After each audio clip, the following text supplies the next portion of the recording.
잠깐 같이 기도드리겠습니다.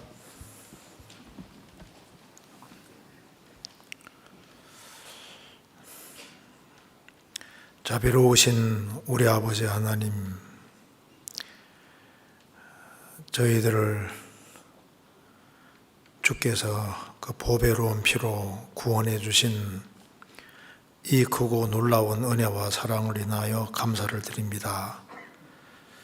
여기에 하나님 은혜와 사랑을 입은 사람들이 같이 모였습니다. 이 가운데 주 성령께서 함께해 주시고 우리의 마음을 열어주시고 우리의 생각을 열어주옵소서. 이 하나님의 말씀이 우리의 심령 깊이 새겨지도록 역사해 주시고 우리의 삶에 힘이 될 수 있도록 역사해 주옵소서.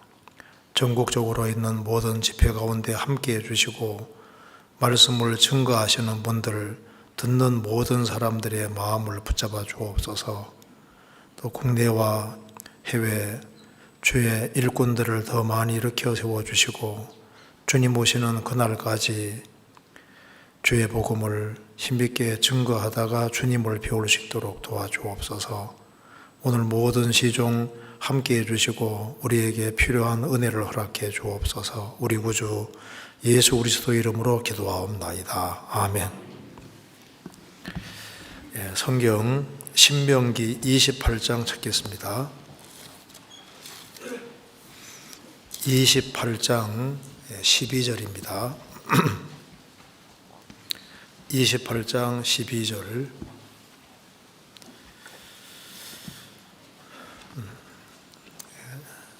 304페이지입니다. 제가 읽겠습니다. 여호와께서 너를 위하여 하늘의 아름다운 보고를 열어사 내 땅에 때를 따라 비를 내리시고 내 손으로 하는 모든 일에 복을 주시리니 내가 많은 민족에게 꾸어줄지라도 너는 꾸지 아니할 것이요 여호와께 손으로 머리가 되고 꼬리가 되지 않게 하시며 위에만 있고 아래 있지 않게 하시리니 오직 너는 내가 오늘날 내게 명하는 내 하나님 여호와의 명령을 듣고 지켜행하며 내가 오늘날 너희에게 명하는 그 말씀을 떠나 좌로 나로나 치우치지 아니하고 다른 신을 따라 섬기지 아니하면 이와 같으리라. 거기까지입니다. 오늘 신명기 28장 12절 말씀을 좀 생각해 보려고 합니다. 여기 본문 속에 여호와께서 너를 위하여 하늘의 아름다운 보고를 열어사, 이 구절이 나와 있는데요. 보고라는 건 보물창고. 하나님께서 하늘의 아름다운 보물창고를 열어사, 하나님이 이제 모든 걸 가지고 계시죠. 계시는데 여기에서는 하나님이 보물창고를 다 열어사 내 땅에 때를 따라 비를 내리시고 내 손으로 하는 모든 일에 복을 주실 것이다. 물론 이것이 이제 이스라엘 민족에게 하는 말씀입니다. 이스라엘이 출애굽을 하고 난 이후에 하나님이 시내산에서 너희들이 순종의 길을 걸어가면 내가 이렇게 축복해 주겠다. 그리고 불순종의 길을 걸어가면 내가 이렇게 징벌을 내리겠다. 이걸 자세하게 말씀하고 있는 내용입니다. 그런데 이것이 직접적인 것은 이스라엘을 향한 말씀인데 이것이 신약 시대를 살아가는 우리에게도 좋은 교훈이 될 수 있으리라 생각합니다. 이스라엘 역사를 뒤집으면은 신령한 역사가 되거든요. 그래서 하늘의 아름다운 보고를 열어사 순종의 길을 걸어가면은 때를 따라 비를 내리실 것이다. 내 손으로 하는 일, 모든 일에 복을 주실 것이다. 그런데 신약 시대 때는 주님이 더 큰, 더 좋은 보물 창고를 가지고 계시잖아요. 계시면서 그리스도인이 순종의 길을 걸어가면은 하나님께서 그 하늘의 보물 창고를 다 열으셔서 우리에게 정말 좋은 것을 지금도 내려주시는 겁니다. 그래서 성경 야고보서 1장 17절에 보면은 각양 좋은 은사와 온전한 선물이 다 위로부터 빛들의 아버지께로서 내려오나니, 그러니까 하나님이 저 하늘에서 온갖 좋은 것들을 다 내려주고 계시는 겁니다. 예수님이 죽으시고 부활하셨기 때문에 하나님께서는 하늘 문을 활짝 열고 보물 창고를 열고 가장 좋은 것을 가장 많이 내려주신 시대가 우리 시대입니다. 그래서 하나님께서는 예수님을 내려주셨기 때문에 예수님과 함께 우리에게 필요한 모든 걸 내려주셨고, 생명과 경건에 속한 모든 것도 주시고 귀한 약속도 다 주신 거예요. 온갖 것을 주고 계시는 겁니다. 그런데 누가 그것을 받느냐? 여기 신명기 18장에서는 순종할 경우에 받을 축복을 쭉 말씀을 하고 있는 겁니다. 자, 이스라엘이 출애굽을 하고 난 이후에 출애굽한 이스라엘 백성들에게 가장 간절하게 원하신 것이 뭘까요? 순종을 간절하게 원하신 겁니다. 신약 시대에 구원을 받은 크리스찬들에게 주님이 뭘 간절히 원하실까요? 당연히 순종을 원하십니다. 그래서 이 신약 시대에 순종의 길을 걸어가는 사람도 이스라엘 사람들이 받았던 축복과 유사한 그 복을 받는데, 그걸 한번 우리가 신명기 18장과 연결시켜서 그 신약 시대에 주어지는 축복을 이렇게 연결시켜 좀 말씀을 드려보려고 합니다. 근데 누가 순종을 잘할까요? 이제 사실 잘 듣는 사람이 순종을 잘합니다. 그렇죠? 그래서 그 하나님 말씀을 귀담아 잘 들으면은 틀림없이 이게 순종으로 가도록 돼 있어요.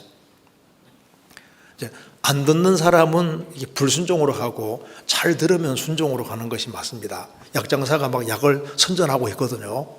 근데 귀 딱 들어맞고 있으면 사고 싶은 생각이 안 들잖아요. 그런데 약 선전을 하는데 막 그걸 귀를 쫙 열고 간절하게 들으면 어떻게 됩니까? 지갑에 손이 가요. 사고 싶은 마음이 생겨 움직이게 되잖아요. 잘 들으면 움직이게 된다고요. 그래서 세상 소리를 많이 들으면은 세상 쪽으로 몸의 방향이 가게 돼 있다니까요. 그러니까 누구 말씀을 잘 듣느냐, 그에 따라서 가는 방향이 결정되는 거예요. 누가복음 5장에서도 시몬 베드로가 예수님 만나기 전에 밤새도록 이제 그물질을 했지만은 물고기 한 마디도 못 잡았습니다. 이제 힘없이 그물을 씻고 있었어요. 근데 사람들이 너무 많이 이제 예수님께 몰려왔기 때문에 예수님이 시몬의 배를 청하셔서 거기에 앉으시고 배를 조금 띄운 상태에서 예수님 말씀을 전하십니다. 예수님이 청중들을 향해서 한참 말씀하셨을 겁니다. 말씀 마치신 이후에 시몬에게 말씀했습니다. 깊은 데로 가서 그물 내려 고기를 잡아라. 시몬이 말합니다. 선생이요, 우리가 밤이 맞도록 수고했지만은 얻은 것이 없지만은 말씀에 의지하여 내가 그물을 내리리이다. 그리한즉 고기를 너무 많이 잡았는데 그물이 찢어질 만큼 많이 잡았습니다. 자, 그런데 시몬 베드로가 예수님 말씀을 충분히 들은 것이 없는 상태에서, 저 그물을 씻는 상태에서 예수님이 배에 오르자마자 깊은 데로 가서 그물 내려 고기 잡으라고 했을, 어떻게 했을까요? 예수님, 그런 말 하지 마세요. 지금 내가 밤새도록 그물질 했는데 없어요, 목사님이라. 예수님 없어요. 지금까지 소용없습니다 하면서 예수님 말에 토시를 달았을 수 있잖아요. 근데 예수님 말씀을 충분히 듣고 마음에 감동이 되니까 지금 해가 중천에 떠오른 상태인데 깊은 데로 가면 물고기 없다는 걸 알지만은 그 말씀에 감동이 되어서 깊은 데로 갔고 물고기 잡았잖아요. 그러니까 잘 들으면은 그게 이제 순종의 길로 가게 되는 겁니다. 여기 이제 신명기는 순종할 때 주어질 축복이 쭉 나와 있는데요. 이런 걸 좀 생각해 보겠습니다. 28장 12절에 여호와께서 너를 위하여 하늘의 아름다운 보물 창고를 열어사. 자, 보물 창고를 열을 때 뭘 주냐 하면은 내 땅에 때를 따라 비를 내리신다. 창고를 딱 열어서 주시는 것이 뭡니까? 비입니다. 때를 따라 비를 쫙 내려주면 어떻게 될까요? 풍성한 결실이 생기는 거예요. 그래서 보물 창고를 열을 때 내려주는 것이 비라고 비라고. 이게 이제 신약 시대 때도 순종의 길을 걸어가는 사람에게 주님께서 보물 창고를 다 열으셔서 우리에게 비보다 더 좋은 것을 내려주시는 거예요. 그리고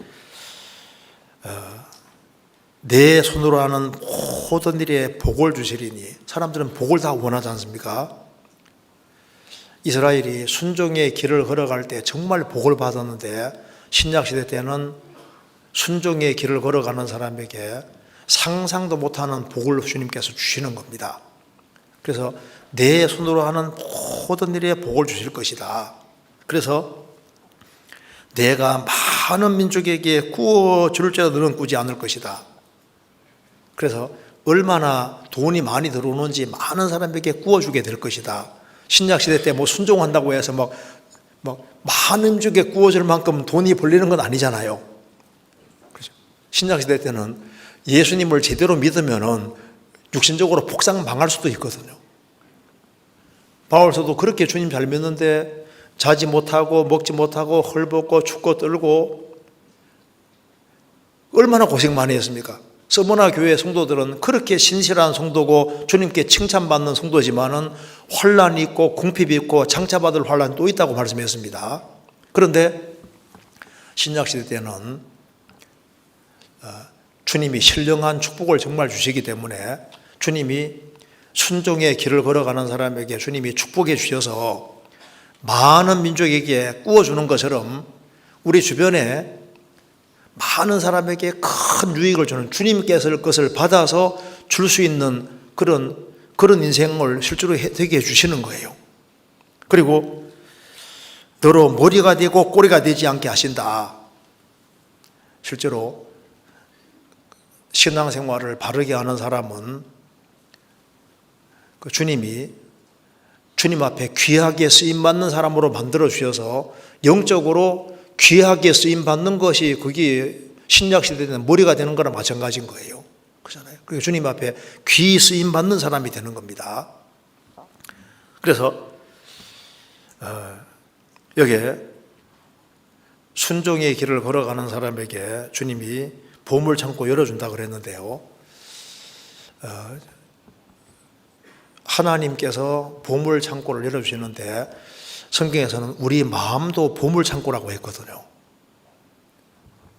그래서 우리가 일상생활 속에서 일생을 살아가면서 우리도 뭔가를 열어서 주는데 정말 주님께로부터 받아서 준다면 얼마나 큰 축복이 되겠습니까? 그래서 나는 도대체 뭘 주변 사람에게 내어주고 있는지, 내게 있는 창고를 열어서 나는 뭘 주는지 이런 걸 좀 생각을 해봐야 되겠습니다. 이런 것을 한번 간단하게 좀 생각해 봅시다. 12절에 여호와께서 너를 위하여 하늘의 아름다운 복을 열어사 내 땅에 때를 따라 비를 내리시고, 자, 여기 처음에 비를 언급했습니다. 근데 이제 이스라엘이 불순종의 길을 걸어갈 때는 하늘을 닫아서 비를 안 내려주시는 거예요. 그 뒤에 23절입니다. 불순종의 길을 걸어갈 때는 내 머리 위에 하늘은 놋이 되고 내 아래의 땅은 철이 될 것이며 여호와께서 비 대신에 티끌과 모래를 내 땅에 내리시리니 그것들이 하늘에서 내 위에 내려서 필경들을 멸하리라. 이스라엘이 불순종의 길을 걸어가면 하나님이 하늘을 딱 닫아버려요. 그래서 내 위에 머리 위에 하늘은 놋이 되고 아래 땅은 철이 될 것이다. 왜? 비를 안 내려주니까 철처럼 딱 굳어버려요.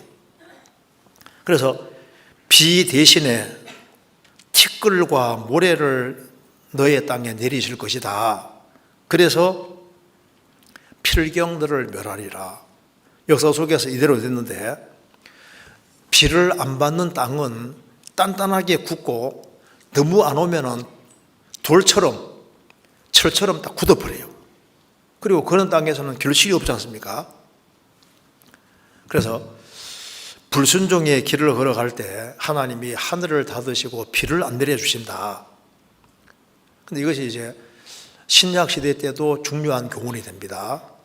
주님께로부터 비를 받는 사람이 있는가 하면은 크리스찬도 주님께로부터 신령한 비를 받지 못하면은 가지처럼 말라지게 되고 사람에게 밟히는 그런 인생이 되고, 주님께로부터 주님 내려주는 비를 안 받으면 마음도 강팍해지고 완고하게 되고 그렇게 될 수 있는 거예요. 자, 그래서 순종의 길을 걸어갈 때 하나님께서 때를 따라 비를 적절하게 내려주신다. 이스라엘 땅에 하나님이 비를, 이른 비와 늦은 비를 적절하게 다 내려주면은 거기서 풍성한 결실이 이루어지게 되는 겁니다. 신약시대 때도 마찬가지. 신약시대 때도 크리스찬이 순종의 길을 걸어갈 때 비를 내려주는데 특별한 비를 내려주십니다. 성경에서 비를 여러 가지로 표현을 하고 있는데 일단 말씀 자체를 비처럼 표현을 하고 있거든요. 그래서 크리스찬이, 이스라엘이 출애굽을 해서 출애굽을 한 백성에게 하나님께서 순종하면은 내가 비를 너희들에게 줄 것이다 말씀하신 것처럼 신약시대 때도 주님 피로 구원을 받은 사람이 정말 순종의 길을 걸어갈 때 주님이 뭘 주시느냐, 무엇 축복이냐 하면은 주님의 말씀을 마음에 받고 하나님 말씀이 깨달아져 가고 그것이야말로 축복 중에 축복인 거예요. 여기에 신명기 32장 보겠습니다. 32장 1절입니다.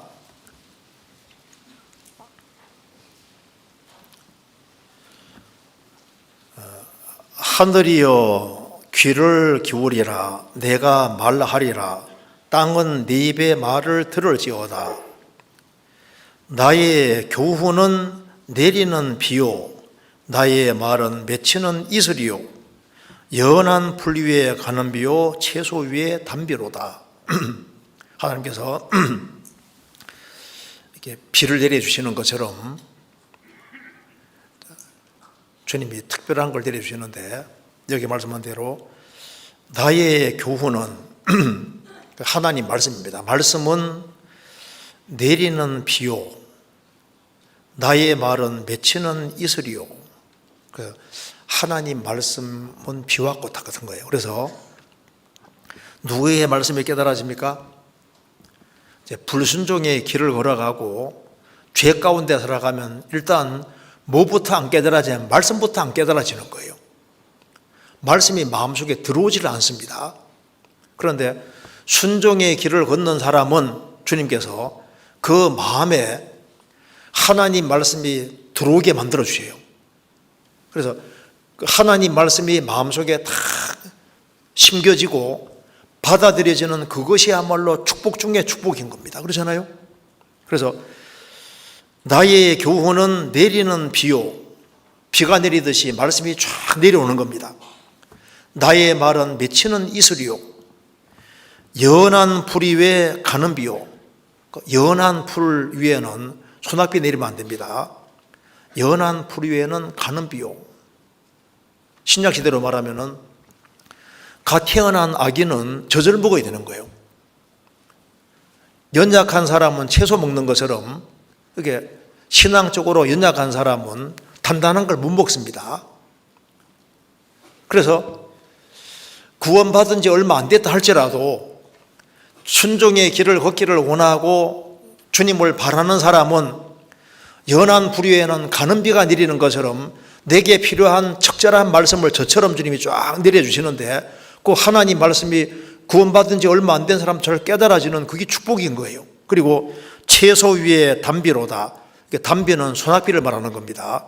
조금 성장한 채소들, 잘 자란 채소들은 소낙비가 필요하잖아요. 그래서 좀 신앙적으로 좀 성장한 사람에게도 주님이 거기에 필요한 적절한 말씀을 내려주는데, 좀 자란 사람은 밥을 먹고 단단한 걸 먹는 것처럼, 그래서 하나님 말씀이 내 마음속에 깨달아지고 받아들여지는 그 사람이야말로 정말 복받은 사람인데, 그래서 잘 보시면은 누구에게 말씀이 잘 심겨지냐 하면 순종의 길을 걷는 사람에게 말씀이 쏙쏙 들어오는 거예요. 그렇지 않습니까? 우리가 구원 받을 때도 회개할 때 복음 진리가 내 속에 심어졌습니다. 구원받고 난 다음에도 순종하는 사람에게 말씀이 딱 심겨지는 거예요. 그러잖아요. 이사야 55장입니다.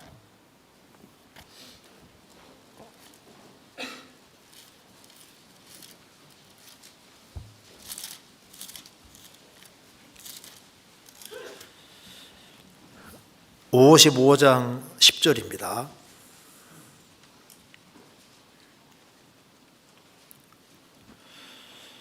비와 눈이 하늘에서 내려서는 다시 그리로 가지 않고 토지를 적시어서 싹이 나게 하며 열매가 맺게 하며 파종하는 자에게 종자를 주며 먹는 자에게 양식을 준 것 같이 내 입에서 나가는 말도 헛되이 내게로 돌아오지 아니하고 나의 뜻을 이루며 나의 명하여 보낸 일에 형통하리라. 비와 눈이 하늘에 탁 내리면은 그대로 가지 않고 땅으로 내려오면서 토지를 적시고 그것이 작용해서 싹이 나게 하고 열매를 맺게 하고 종자를 주고 양식 주는 것처럼 하나님 말씀도 비와 비슷해서 그 내리면은 그것이 우리 마음속에 역사해서 풍성한 열매를 맺게 만드는 겁니다. 주님 말씀은 내려왔다 하면은 뜻을 이루시고 역사를 나타내는 것처럼 마음속에 말씀이 내려오면은 그 결실로 이어지게 만들어 주시는 거예요. 그래서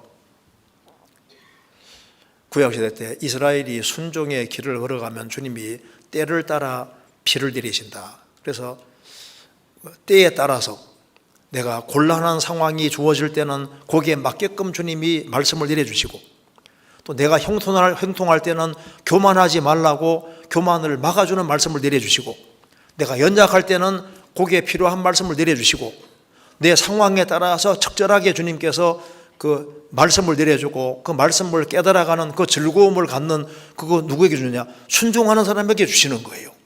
사모하는 사람에게. 성경 시편 143편입니다.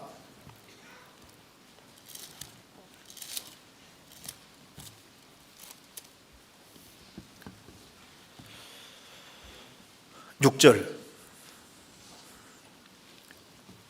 자, 같이 읽겠습니다. 주를 향하여 손을 펴고 내 영혼이 마른 땅같이 주를 사모하나이다. 주를 향하여 손을 펴는 것은 기도하는 모습입니다.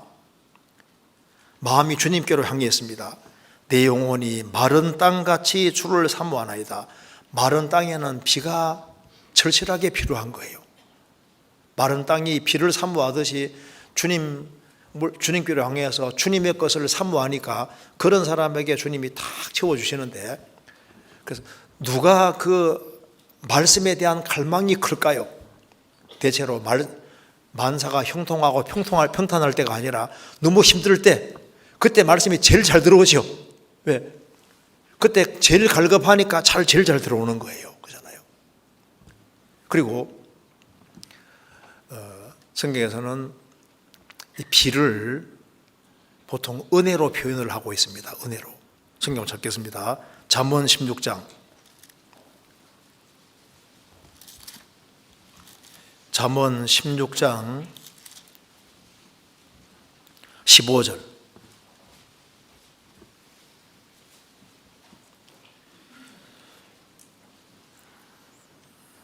15절에 왕의 희색에 생명이 있나니 그 은택이 늦은 비를 내리는 구름과 같으니라. 왕의 희색에, 왕이 기뻐하는 얼굴 희색에 생명이 있나니 그 은택이, 은혜가 늦은 비를 내리는 구름과 같으니라. 성경에서는 보통 은혜와 비가 많이 연결되어 있습니다.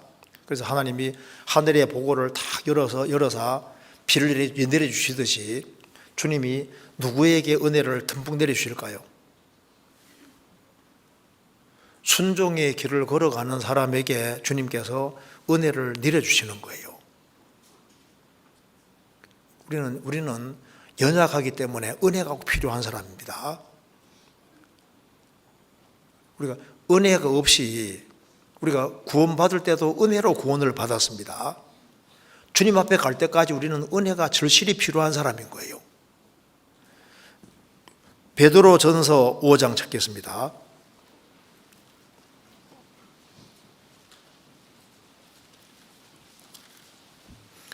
5장 10절.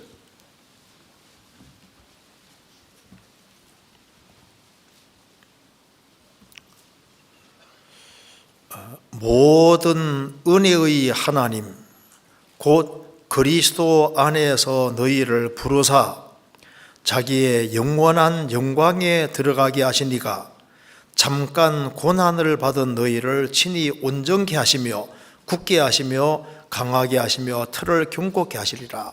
하나님은 모든 은혜의 하나님이십니다. 그 은혜를 가득히 가지고 계신 분이 하나님이세요. 모든 은혜의 하나님. 그래서 그리스도 안에서 너희를 부르사, 그리스도 안에서 우리를 불러서 구원하신 것도 은혜입니다. 그리고 자기의 영원한 영광에 들어가게 하시는 것도 은혜입니다.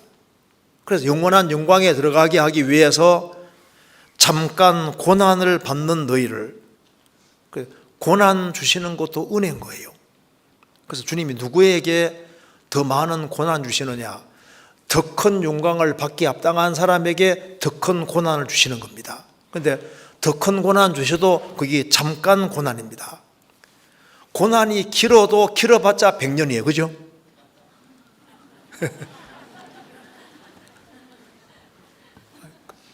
그리고 그렇게 길지 않다 그 말입니다. 그러니까 잠깐 고난을 받은 일, 그러니까 고난인데 여기에 이게 은혜입니다. 은혜. 봐요. 야곱에게 12아들이 있는데 11번째 요셉이 영광 받기 합당하니까 영광 주시려고 13년 동안 제일 큰 야곱의 12아들 중에서 제일 고생시키잖아요. 이새에게 8명의 아들이 있는데 그 중에서도 제일 고생 많이 한 사람이 누굽니까? 다윗. 10년 이상 얼마나 고통받았습니까? 그러니까 잠깐 고난, 10년이 잠깐입니다. 잠깐 고난 받은 너희를. 그러니까 욥을 주님이 구원하시고 욥에 보니까 영원한 영광을 받을 만해요. 그러니까 주님이 10명의 자녀를 죽도록 허락하시고 재산도 다 뺏어가시고 이런 걸 왜 허락하셨냐 하면은 그게 은혜입니다. 은혜. 그러니까 영원한 영광에 하시니까 잠깐 고난 받은 너희를, 그게 은혜인 거예요. 은혜. 고난이 특별한 은혜입니다. 그리고 너희를 친히 온전케 하시며, 고난을 통해서 온전케 하시며 굳게 하시며 강하게 하시며 틀을 견고케 하시리라. 이것이 은혜다 그 말입니다. 그래서 진리 가운데 순종해 살려고 하는 사람은 주님께서 은혜의 비를 듬뿍 담아서 내려주시는 거예요. 또 성경에서는 성령을 비로 많이 묘사하고 있습니다. 한번 찾아봅시다. 이사야 32장.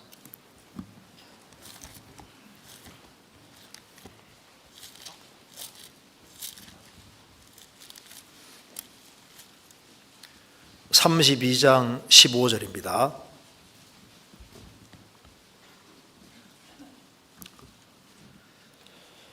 (15절) 제가 읽겠습니다. 필경은 위에서부터 성신을 우리에게 부어주시리니 광야가 아름다운 밭이 되며 아름다운 밭은 살림으로 여기게 되리라. 저도 처음에 이 구절을 보니까 이해가 잘 안 되더라고요. 필경 위에서부터 성신을 우리에게 부어주시니, 성령을 우리에게 부어준다고 말씀하셨는데 부어주시리니 하면서 광야가 아름다운 밭이 되며 아름다운 밭을 살림으로 여기게 되리라. 문장이 안 맞잖아요. 성령을 부어주는데 왜 광야가 아름다운 밭이 되고 아름다운 밭이 살림으로 이렇게 바뀔까요? 그래서 성령은 비와 같은 역할을 한다 그 말입니다. 그래서 필경 위에서부터 성령을 부어주시는데, 성령을 부어주시면은 마른 광야가 비를 잘 받으면은 아름다운 밭이 되고, 더 받으면은 그 아름다운 밭을 살림이 울창한 식으로 비 받으면 이렇게 바뀌잖아요. 성령이 마치 그와 같아 그 말입니다. 그래서 성령이 비처럼 이렇게 역사하시면은 성령 역사로 우리가 거듭났잖아요. 성령이 우리에게 비처럼 역사하시면은 거기에서 풍성한 결실을 내고 상상할 수 없는 많은 결실이 맺히는데, 그래서 내적인 열매가 생기고 외적인 열매가 생기는 거예요. 그래서 갈라디아 5장에 말씀한 대로 오직 성령의 열매는 사랑과 희락과 화평과 오래 참음과 자비와 양성과 충성과 온유와 절제니 이 같은 것을 금지할 법이 없느니라. 근데 오직 성령의 열매는 단수거든요. 하나입니다.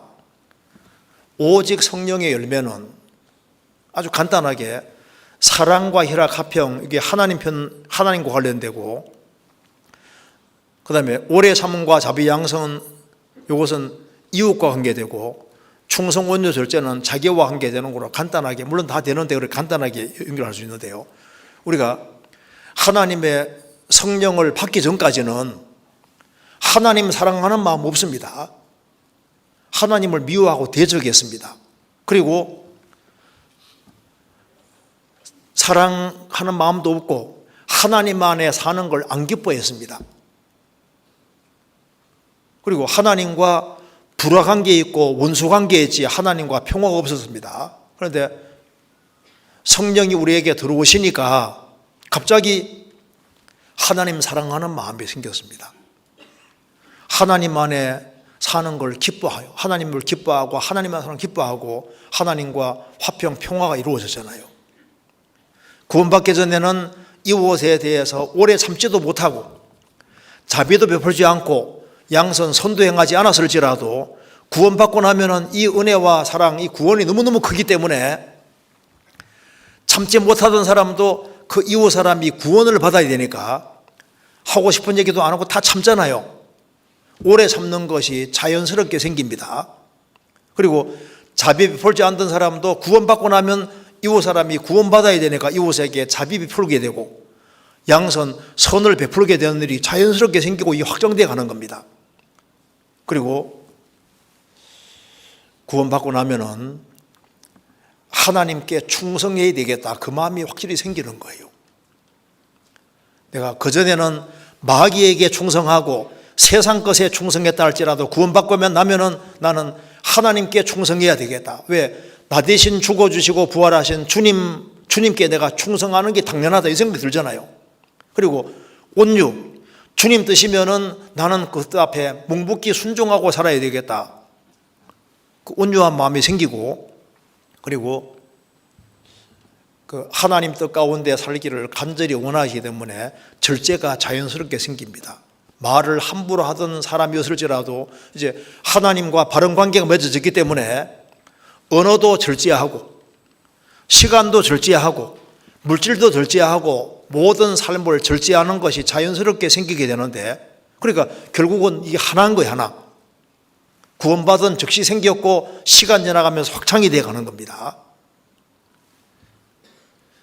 그래서 하늘을 보고를 열어서 때를 따라 비를 내리시는 것처럼 순종의 길을 걸어가는 사람은 하나님께서 우리에게 구원받을 때 성령을 주셨고 구원받은 이후에도 성령 역사를 나타내셔서 우리 삶 속에서 풍성한 결실이 생기도록 만들어 가시는 겁니다.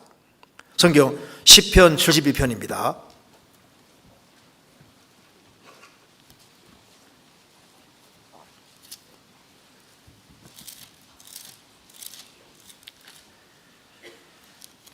(72편)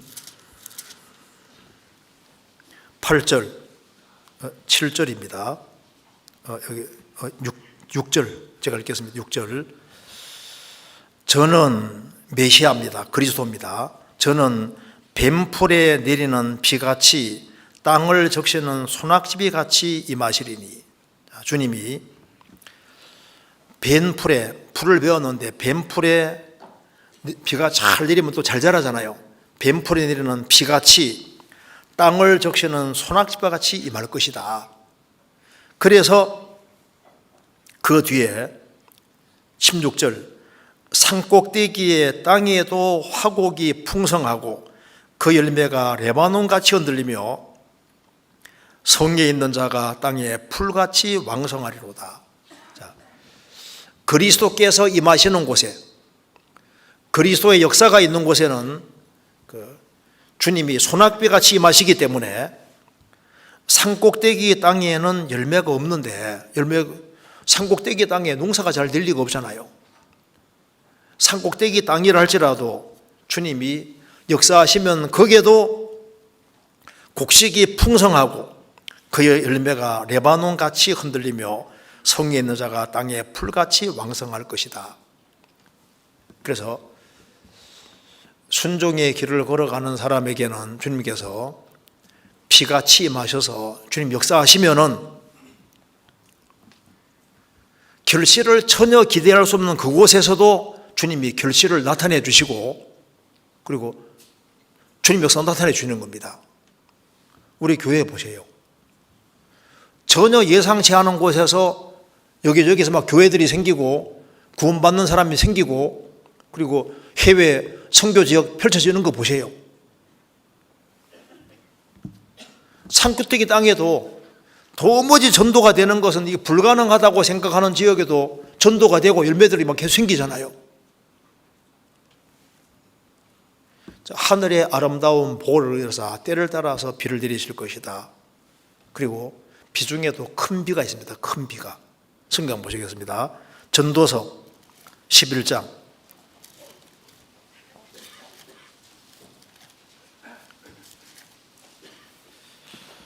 11장 1절부터 3절까지 읽겠습니다.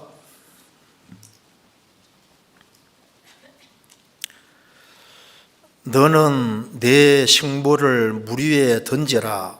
여러 날 후에 도로 찾으리라. 7에게나 8에게 나눠줄지어다. 무슨 재앙이 땅에 말른지 내가 알지 못함이니라. 구름에 비가 가득하면 땅에 쏟아지며 나무가 나무로나 푸르나 쓰러지면 그 쓰러진 곳에 그냥 있으리라. 저도 그전에 이걸 많이 읽었는데, 너는 너의 음식물을 물 위에 던지라. 여러 날 후에 도로 찾을 것이다. 근데 물을 물 위에 던지라 이 말을 굳이 왜 했을까요? 성경에서 물이 말씀과 성령 역사를 가르칠 수 있기 때문에, 말씀이 전해지는 곳에, 성령 역사하는 곳에 너의 물질을 던지라. 여러 날 후에 도로 찾으리라. 이렇게 교훈받을 수 있잖아요. 그럼 여기에 물이 우리가 이제 상징적으로 이해할 수 있는 것처럼 그 뒤에 구름도 상징적으로 교훈받을 수 있고 나무도 상징적으로 교훈을 받을 수 있는 겁니다. 그래서 구름에 비가 가득하면 땅에 쏟아질 것이다. 뭐 당연한 얘기잖아요. 근데 예레미야 예가 2장 보면은 이스라엘이 불순종의 길을 걸어갈 때 햇빛 대신에 구름으로 덮었다고 했습니다. 보통 구름은 어두운 것이잖아요. 환난과 슬픔과 역경, 그런 것이 구름이 쫙 많아지면 많아질수록 뭐가 생깁니까? 비가 많이 생기잖아요. 비가. 그래서 먹구름이 꽉 끼었으면 낄수록 잠시 후에 비가 온다는 증거인 것처럼, 인생에서 누구에게 은혜가 듬뿍이 많으냐? 인생에 먹구름이 낄 대로 낀 사람이잖아요.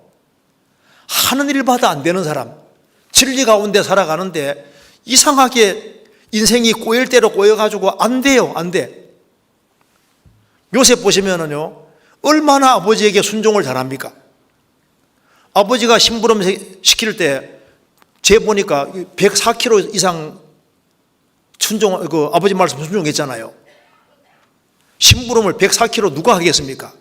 그렇게 순종을 잘하는 요셉인데, 인생이 기구해서 10명들이 그렇게 미워하잖아요.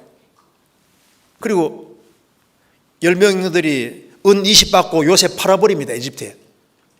남의 나라에 팔려가서 이제 밑바닥 인생을 하면서 이방 땅에 얼마나 고생 많이 했습니까?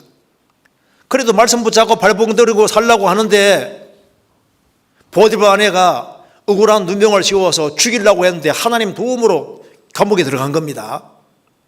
착고에 채웠습니다.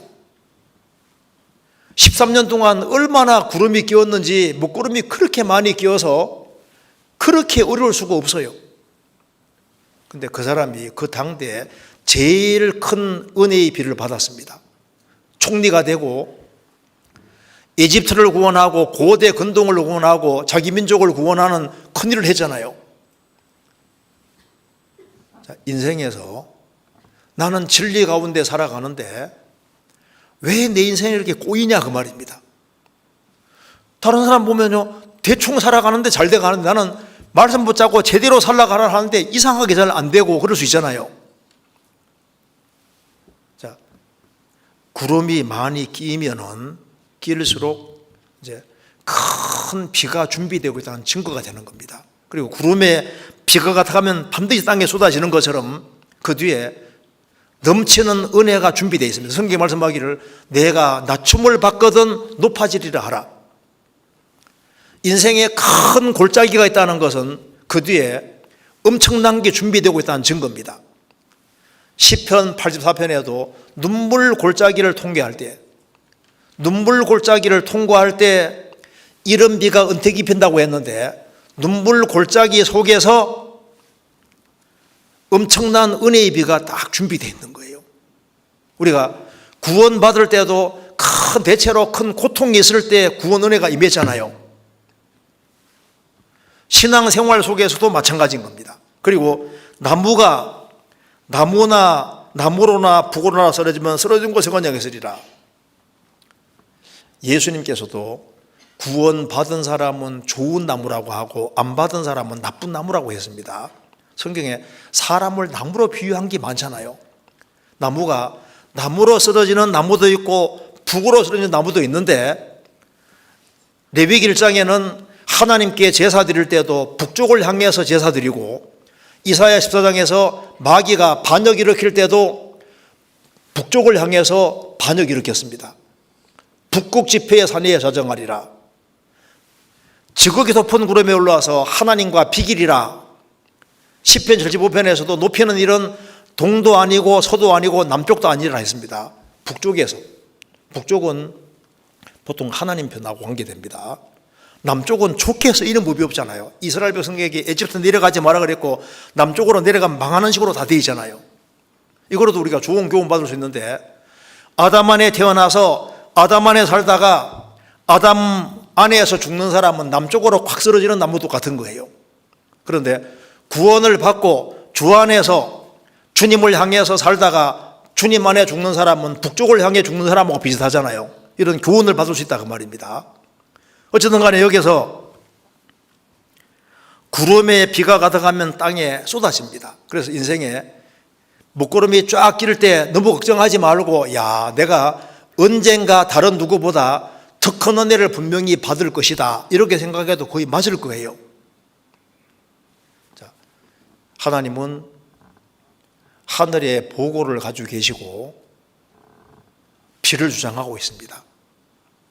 순종할 때 이스라엘에게 비를 내려주신 것처럼 신약시대 때도 주님께서 은혜의 보고를 이게 주님이 하늘의 창고를 다 가지고 계셔서 비를 가지고 있는 것처럼요 주님이 말씀을 다 가지고 계시고 은혜를 가지고 계시고 축복을 가지고 계시기 때문에 그 적절하게 다 내려주시는 거예요. 신명기 보시겠습니다. 신명기 28장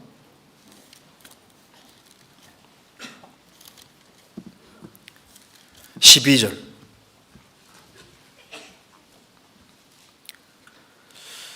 여호와께서 너를 위하여 하늘의 아름다운 복을 열어사 내 땅에 때를 따라 비를 내리시고 내 손으로 하는 모든 일에 복을 주시리니 여기에 내 손으로 하는 모든 일에 복을 주실 것이다. 하나님이 하늘 창고를 다 열어서 보물 창고 열어서 정말 너의 손으로 하는 모든 일에 복을 주실 것이다.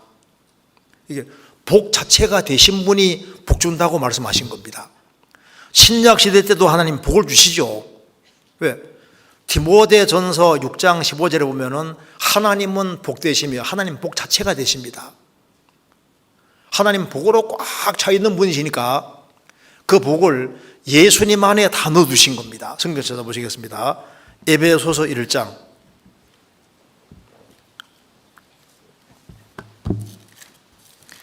에베소서 1장 3절입니다.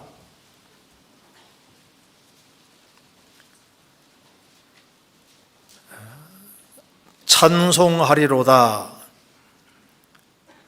하나님 곧 우리 주 예수 그리스도의 아버지께서 그리스도 안에서 하늘에 속한 모든 신령한 복으로 우리에게 복 주시되 그리스도 밖에서는 진정한 축복이 없어요. 우리가 그리스도 안에 들어왔다는 것은 영원한 축복 안에 들어와 있는 겁니다. 그리스도 안에서 하늘에 속한 모든 신령한 복으로 복 주신다. 그리스도 안에 들어왔다는 것 자체부터가 복이고, 그리스도 안에 들어와서 예수 그리스도와 연결된 사람은 복과 딱 연결되어 있는 사람인 거예요. 그래서 창세기 12장 보면은 아브라함 너는 복의 그늘이 될 것이다. 왜 아브라함이 복덩어리냐 하면은 예수님과 딱 연결되는 거잖아요. 아브라함 너를 통해서 천하 만민이 복을 받는다는 말씀은 아브라함 통해서 이스라엘 구별되고 이스라엘 통해서 예수님이 오시고 예수님 통해서 천하 만민이 복 받는 거니까 아브라함은 왜 복의 근원이고 복덩어리냐 하면 예수님과 딱 연결되니까 그런 거예요. 우리가 구원을 받았다는 것은 예수님과 연결된 것이고 예수님과 연결된 사람은 일단 그 사람 자신이 복과 딱 연결되어 있으니까 구원받은 사람 자신이 복인 겁니다. 그래서 크리스찬이 걸어 다니면은 복이 걸어 다니는 거예요. 그렇죠? 맞잖아요. 그래서 크리스찬이 한 가정 안에 생기면은 복이 그 가정에 들어온 거라고요. 회사에서 한 사람이 구원받았으면 그 사람이 복이 들어와 있는 거라고요. 그래서 크리스찬을 잘 대하면은 그 사람도 복 받는 사람인 거예요. 크리스찬을 미워하고 대적하고 멀리하면 복 없는 사람이 되는 겁니다. 그렇잖아요. 그러면 구원받은 한 사람 한 사람이 복덩어리인데 구원받은 사람들이 모여있는 무리는 복덩어리가 모여있는 거라고요. 여기 복이 많네요. 복덩어리가 참 많아요. 그러니까 교회가 얼마나 큰 복덩어리인데요. 그래서 여기 신명기 다시 봅시다. 여기 신명기 28장에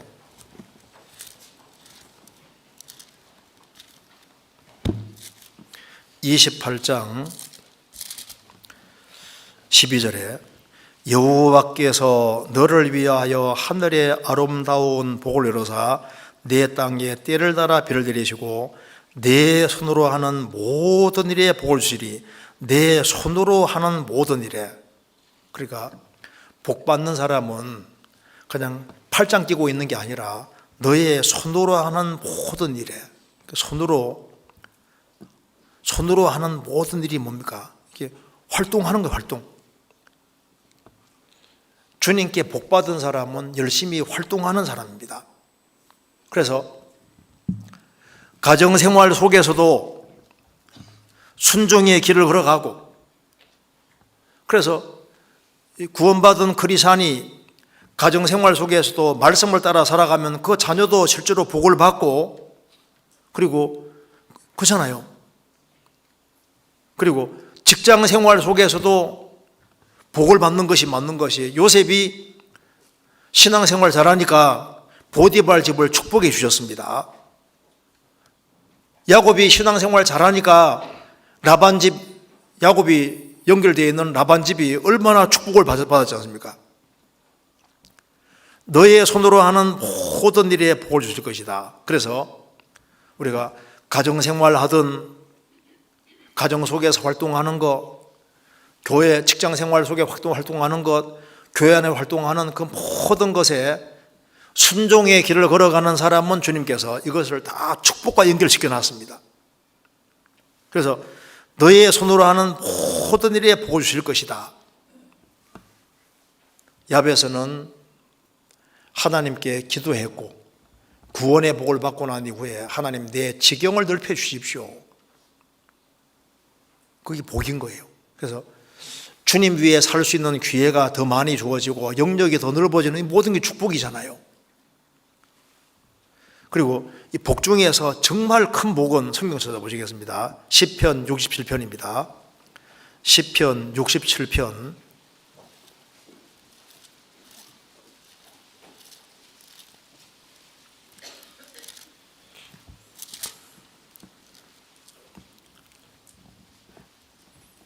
1절입니다.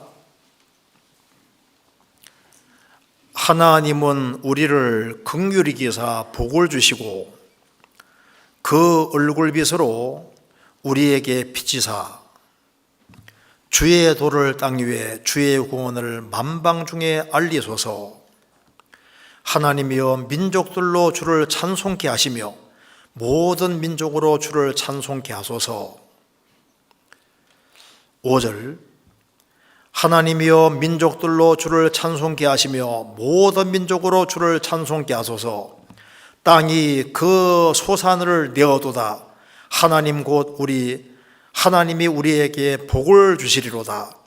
하나님 우리에게 복을 주시리니 땅의 모든 것이 하나님을 경외하리로다. 이것이 우리 교회하고 정말 딱 맞습니다. 왜 그러냐면은 1절을 보시면은 하나님은 우리를 긍휼히 여기사 복을 주시고, 자, 긍휼히 여겨서 복 받는 것은 구원의 복이잖아요. 그 얼굴을 빛을 우리에게 비치사 우리를 불쌍히 여기셔서 복을 주십시오. 불쌍히 여겨서 복 받는 복은 먼저 구원의 복입니다. 구원의 복을 딱 받고 나면은 이 복을 나만 가지고 있으면 안 될 텐데 주변 사람에게 전해주고자 하는 그런 간절한 마음이 생기잖아요. 그러니까 여기 말씀하기를 주의 도를 땅 위에 주의 구원을 만방중에 알리소서. 이런 간절한 소원이 있기 때문에 국내와 전 세계에 복음 전해지게 하기 위해서 노력하는 그런 사람에게 주님께서 주시는 복이 5절에 하나님이여 민족들로 주를 찬송케 하시며 모든 민족으로 주를 찬송케 하소서. 우리 교회 안에서 지금 전 세계 복음 전해지잖아요. 그래서 이 일을 선교를 힘쓰는 일을 할 때 그 뒤에 말씀하기를 땅이 그 소산을 내고도다. 그 간절한 소원이 있는데 그 소원대로 복음의 씨를 뿌려서 소산 열매를 내어도다. 여기저기 열매가 많이 맺혀서 많은 교회들이 생기고 있잖아요. 그러면서 하나님 곧 하나님 우리에게 복을 주시리로다. 이 복은 무슨 복입니까? 제일 첫 번째는 구원의 복이고, 복음의 씨를 국내에 뿌리고 해외에 뿌려서 결실을 맺혀가는 그런 사람들에게 주님께서 하나님 우리에게 복을 주시리로다. 하나님이 우리에게 복을 주시리니 땅의 모든 것이 하나님을 경외하리로다.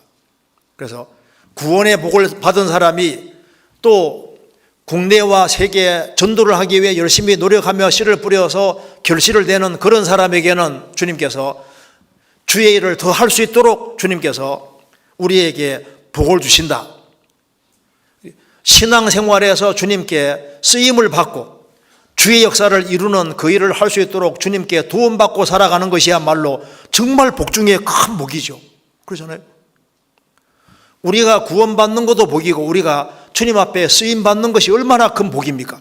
그리고 교회가 쓰임받는 것이 얼마나 큰 복이에요. 지금 우리는 가장 많은 사람을 상대로 전도하는 시대입니다.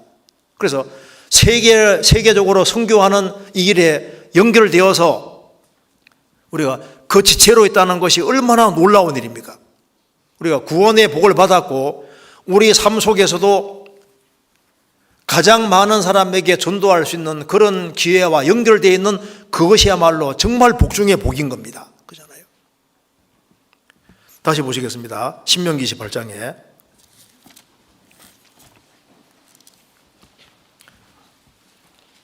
12절 여호와께서 너를 위하여 하늘의 아름다운 복을 내려사 내 땅에 때를 따라 비를 내리시고 내 손으로 하는 모든 일에 복을 주시리니 내가 많은 민족에게 구워줄지라도 너는 꾸지 아니할 것이요 여호와께서 너로 머리가 되고 꼬리가 되지 않게 하시며 이스라엘 역사 속에서 순종하면 정말 이렇게 됐습니다. 근데 이것은 신약시대에 우리에게 중요한 교훈이 됩니다.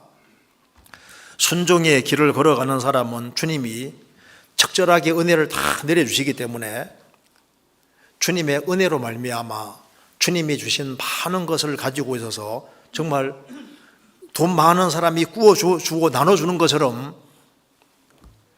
하나님 은혜를 받는 사람들, 주님께서 하늘을 창고 열어서 내려주시는 걸 받는 사람은 받은 것이 있기 때문에 구워주는 것처럼 나눠주는 그런 삶을 살게 되는 거예요. 그래서 우리가 줄 수 있는 인생이 된다면 이게 얼마나 큰 축복입니까? 바울 사도는 하나님께로부터 상상할 수 없는 은혜를 많이 받았기 때문에 그는 나눠주기를 간절히 원했던 겁니다. 로마서 1장 보시겠습니다.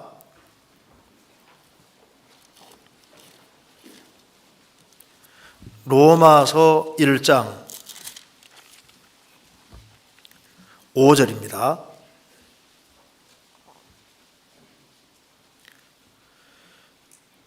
그로 말미암아 우리가 은혜와 사도의 직분을 받아 그 이름을 위하여 모든 이방인 중에서 믿어 순종케 하나니, 우리가 그로 예수 그리스도로 말미암아 우리가 은혜와 사도의 직분을 받았다. 바울 사도는 은혜와 사도의 직분을 받았다고 했습니다.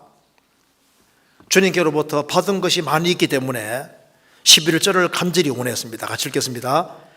내가 너희 보기를 심히 원하는 것은 무슨 신령한 은사를 너희에게 나눠주어 너희를 경고케 하리 함이니. 한 번도 보지 못한 사람들이지만은 로마에 있는 성도들을 보기를 간절히 원했습니다. 주님께로부터 받은 것이 있기 때문에 무슨 신령한 은사를 너희에게 나누어 주어 너희를 경고케 하리 함이니. 받은 것이 있어야만 나눠줄 수 있잖아요. 우리가 주님께로부터 받은 것이 있고, 받은 것이 우리 있죠. 받은 것을 주변에 필요한 사람에게 나눠줄 수 있는 그런 삶을 주님 살게 만들어 주시는 겁니다. 성경 창세기 49장 보겠습니다. 49장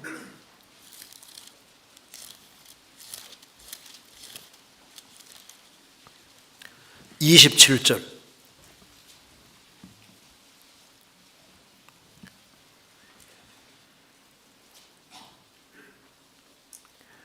베냐민은 물어뜯는 일이라 아침에는 빼앗은 것을 먹고 저녁에는 움킨 것을 나누리로다.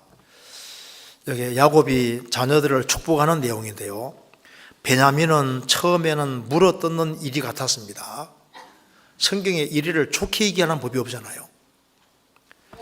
인생의 아침에는 빼앗은 것을 먹고 약탈해 먹었습니다. 처음엔 안 좋았다 그 말입니다.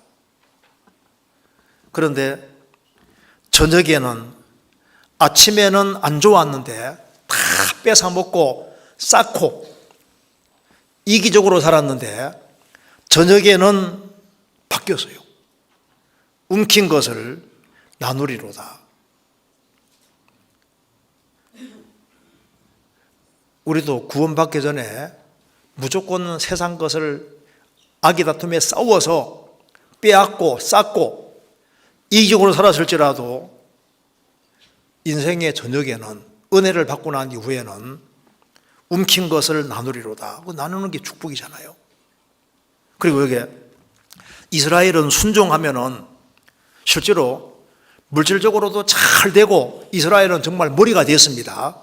그런데 우리가 신약 시대 때 하나님이 은혜의 창고를 열어서 은혜를 받는 사람은, 은혜의 축복을 받는 사람은 하나님 앞에서 존귀한 인생이 되고 하나님 앞에서 꼬리가 되는 게 아니에요. 하나님을 제일 앞에 세우는 사람은 인생의 꼬리가 되지 않게 해주십니다. 하나님을 꼬리에 두니까 밟히죠.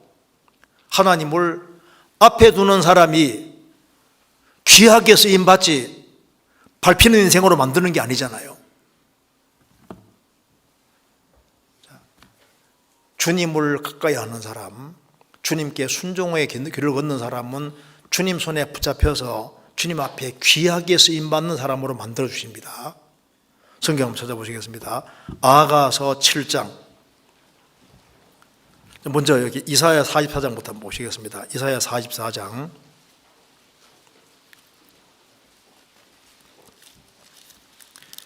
이사야 44장 3절입니다.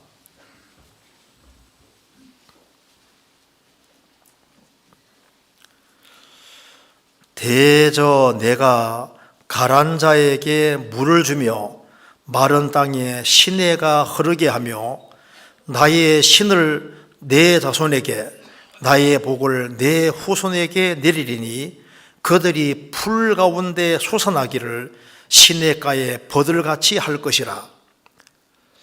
하나님께서 성신을 내려주실 때 가라앉은 자에게 물을 주시는 것처럼, 마른 땅에서 시내가 흐르는 것처럼 하나님이 성신을 부어주실 때, 그들은 성령을 부어주실 때 그들은 풀 가운데서 솟아나기를 시냇가에 버드나무같이 할 것이다. 그래서 풀들이 있는데 버드나무가 쫙 크게 솟아나는 것처럼 이 불신자들하고는 완전히 다르게 된다. 다른 눈에 딱 띄잖아요. 주님 앞에 귀하게 쓰임받는 인생으로 만들어주시는 겁니다. 아가서 7장.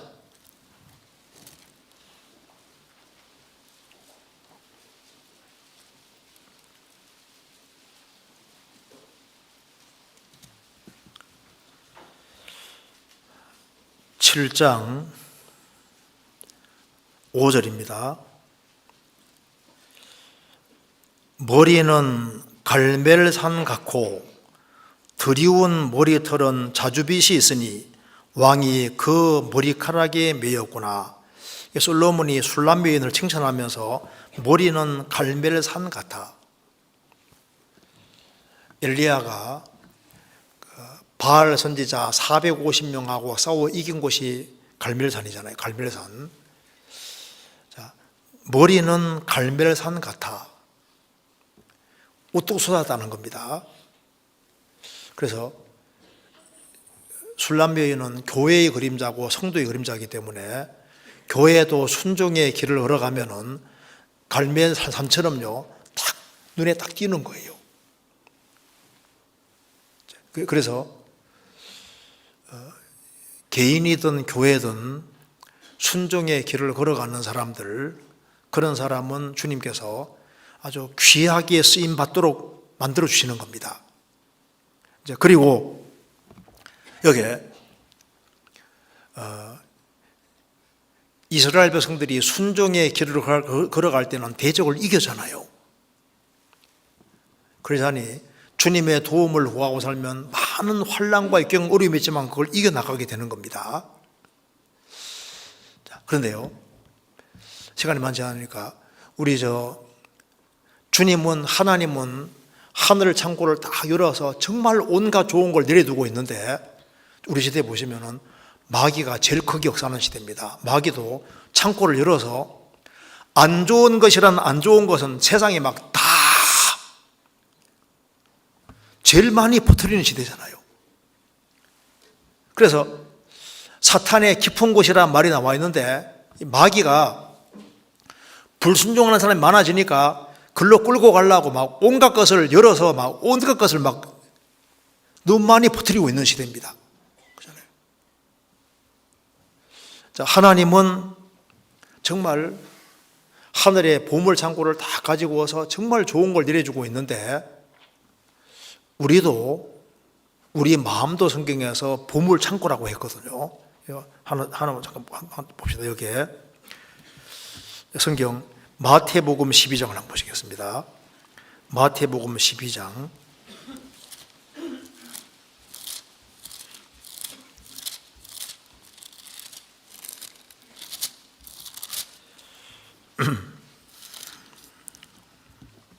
(12장) 35절입니다.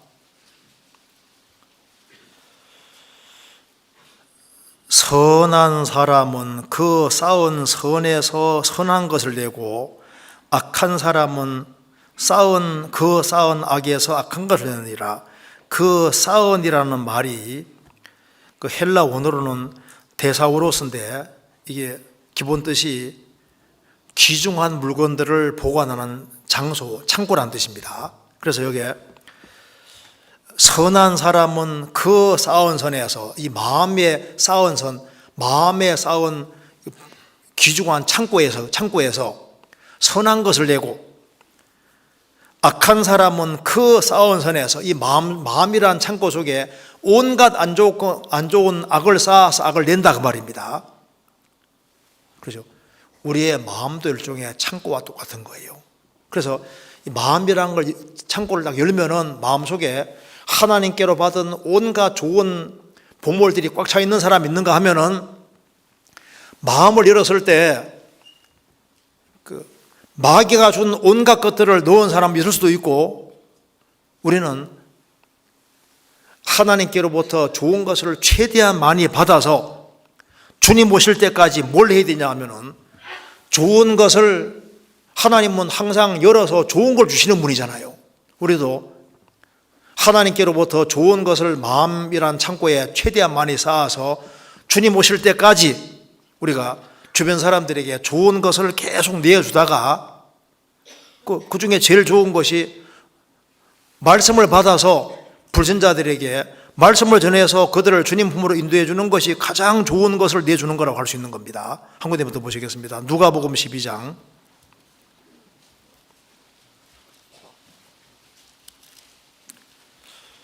누가복음 12장 35절.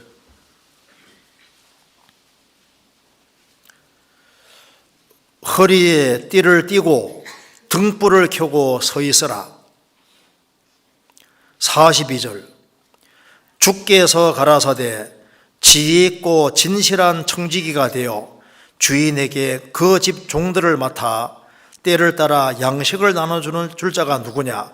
주인이 올 때 그 종에 이렇게 하는 것을 보면 그 종이 복이 있으리로다.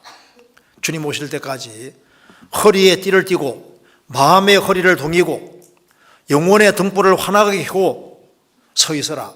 자기 위치를 잘 지키면서 진실하고 지혜 있는 청지기가 되어서 주님 올 때까지 그 집 종들을 맡아 때를 따라 양식을 나눠줄 자가 누구냐? 말씀 양식을 나눠주다가 주님을 만나는 사람은 정말 복이 있을 것이다.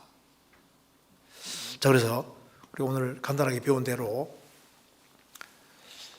하늘의 아름다운 복을 이뤄사 주님이 실제로 보물 창고 같은 것을 가지고 계시는 것이 맞습니다. 그래서 이스라엘이 순종의 길을 걸어갈 때 거기에 따라서 비를 내려주시고 거기에 합당하게 복을 쫙 내려주신 것처럼 신약시대 때도 주님이 상상도 못하는 은혜의 창고를 다 가지고 계셔서, 보물 창고 가지고 계셔서 신약시대 때도 우리에게 내려주시는데, 비를 내려주시듯이 말씀을 내려주시는 것이 맞습니다. 그리고 은혜를 내려주시고 성령 역사를 나타내 주시고, 더 큰 곤란을 받는 사람은 잘 견디면 주님이 더 큰 은혜를 다 준비하고 내려주시는 거예요. 그리고 신앙생활 속에서는 정말 하나님 은혜를 받아야 되고 하나님 복을 받아야 됩니다. 우리 구원받은 사람이 복받은 사람인가, 복받은 사람. 그리고 주님께서 주님 오실 때까지 주님 몸된 교회 안에 주님께 계속 잘 쓰임 받는 것이 복입니다. 그렇잖아요.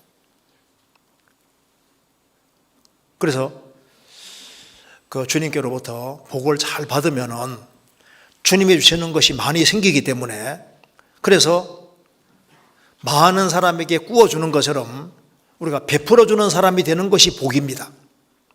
그리고 신앙생활을 열심히 하고 바르게 하면은 머리가 되게 할 것이다. 우리가 세상적으로는 머리가 못 될지라도 우리가 주님 안에서는 귀하게 쓰임받는 사람이 돼서 우리가 교회 안에서 그냥 주일만 왔다 갔다 하는 사람 되지 말고, 야, 우리 구역에서 참 누구는 다른 거 몰라도 신앙생활은 멋지게 하더라. 참 주님 은혜를 많이 받고 있는 것 같아. 그런 소리 들으면 얼마나 좋아요. 주님께서 저 사람은 정말 복받은 사람이다. 그런 소리 들으면 이게 축복이잖아요. 축복. 그렇잖아요. 그래서 우리가 최대한 주님께로부터 많은 것을 받아서 주님 오실 때까지 우리 주변 사람들에게 계속 나눠주는 그런 일을 하다가 주님 오실 때 주님 만나면 영광스럽게 될 겁니다. 같이 기도하시겠습니다. 하나님 아버지, 저희들을 주의 보배로운 피로 구원해 주신 것을 감사합니다. 또 지금까지 주의 크신 은혜로 이끌어 주신 것도 감사드립니다. 주님 오시는 그날까지 주님께서 맡기신 일을 잘 감당하고 주님 앞에 설 수 있도록 도와주시고 다 30배, 60배, 100배 결실하는 삶이 되도록 도와주시고 또 세계 선교, 또 국내와 세계 선교에 힘을 다할 수 있도록 역사해 주시고 도와주옵소서. 우리 나머지 모든 생에 주의 거룩한 말씀으로 다스려 주옵소서. 우리 구주 예수 그리스도 이름으로 기도하옵나이다. 아멘. 찬송 같이 부르시겠습니다.